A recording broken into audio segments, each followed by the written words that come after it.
There are times when it's better for you to just be social, actually flow with everyone and vibe with everyone. I was always the self-conscious type, and that's part of the reason why I was always so quiet. Learn to be more silent. You can learn a lot more from being silent than you are if you're always talking. Because when you talk, all you're doing is saying things you already know. But when you're silent, you can pick up on more things that you wouldn't normally see when you were talking. More people need to learn how to be silent. And I know from my YouTube channel, I don't come off as the quiet type. I'm more so loud and obnoxious. But in real life, if you know me, I prefer being silent over talking all the time. And it's not even like I do it because I'm trying to be that mysterious, quiet guy. Well, I do it because one, I think talking is tiring. And two, when you're silent, you learn how to observe the world around you so much more. And in turn, you learn a lot more about yourself and the things around you. Even as a kid, I was never the loud kid. I never talked too much unless I was really comfortable with you. But even then, I prefer to be in silence. I think the reason I was always quiet though was because I was shy. And maybe it was the language barrier. You know, when I first came to Canada, I think that's when I started to be quiet. Before that, I would just talk all the time. But I'm kind of thankful for that because again, when you're silent, when you're quiet, you learn to observe the people around you a lot more. You learn to observe yourself a lot more. And it's almost like a double-edged sword. There are times when it's better for you to just be social and, you know, actually flow with everyone and vibe with everyone. But I feel like for me, I was always the self-conscious type, and that's part of the reason why I was always so quiet. And because of that, I was never able to like just properly vibe in a social situation and just go with the flow of the conversation and whatnot. Because a lot of the times I noticed I was way more observant about the way I was reacting to this whole situation than I was about just being in the moment.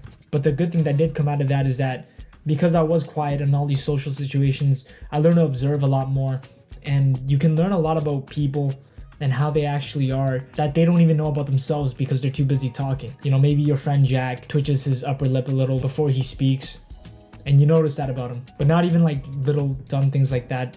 But you also learn a lot about a person's personality when you're more observant. It's like when people say things about themselves, but their actions prove otherwise. And you notice those things because, you know, you're more observant because you're quiet. I think you learn to pay more attention to what people are actually saying. But beyond being observant of others, I think when you learn to be more silent and just learn to sit in silence with yourself and just hear the things going on around you and see the things going on around you, you can learn a lot about yourself. You start to notice your own thoughts more. You start to notice how you operate around these environments a lot more, because not often enough do a lot of us just sit there in silence with our own thoughts and learn to pick apart our own brain and to see how we work. Because a lot of the times when we're too busy talking, I think we all just kind of assume that we know who we are, how we actually are, and why we do things we do. But when you're quiet and you're more observant of your own thoughts, you can kind of learn to understand yourself on a deeper level. I guess you start observing yourself in a third person perspective and almost start seeing yourself as a separate person, but not just any person. Because this is you. This is who you are. And whether you like it or not, you're gonna have to take care of that person one day. It's about trying to connect the subconscious and the conscious together. I think when you sit in silence, you can get more connected with that consciousness that is you. You know, that part of yourself that knows that they're in this bitch, that they're a real person. But then there's that subconscious part of you that just reacts, that just does things because that's what everyone else does and that's what you've always done. And when you learn to connect those two together, I feel like you can start molding the world into what fits your needs. But that takes a lot of patience, being able to just sit in silence and observe yourself, because you can't do that without observing the world first. I feel like from my experience, that's how it's been for me. Is that kind of sad? That's kind of sad, isn't it? And I feel like too, there's a lot more benefits to just being quiet. People take you more serious and they actually listen to you more when you actually, you know, finally decide to speak up. You know, when people are so used to you just being quiet all the time and then you finally talk, it's like they're curious as to what you have to say. And they kind of take you more serious because, well, if you don't talk that much and you finally decide to, then it must be important, right? But again, everyone's different. If a lot more of us just learn to listen more and to just be silent, I feel like we would all learn how to understand each other better, and then in turn learn to understand ourselves. another thing too is that, you know, people never know what you're thinking. And I thought that's a good thing, because you never want to let them know your next move, you know? You can't give out too much information, otherwise, you know, you've already left it all on the table. Then you have no cards to play with. And I feel like when you're more silent and you're more observant, you can start to see things clear.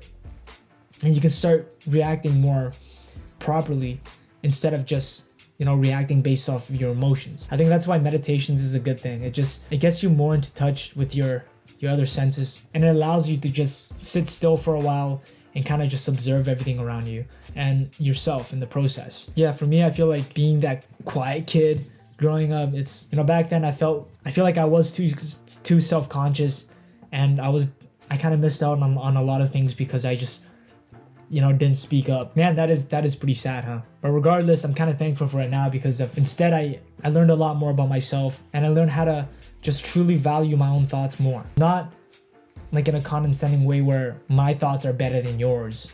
No. Even though they are. I'm just kidding. No, but in a way where I guess I just trust my own guts, my own intuition a lot more. And now I feel like I can just do a lot more things, like, you know, break away from my self-limiting beliefs, do things despite being afraid, to not be so afraid of change, and to just break the mold away from what everyone just does without really thinking about it, because, you know, they're always just trying to make noise. So they just follow the crowd, because that's where all the loudness is. But again, like I said in my last video, I'm kind of just talking shit right now. I can sit here and tell you that I'm different. I'm built different, but not really. No, I know deep down I'm not special or different, but so yeah, learn to just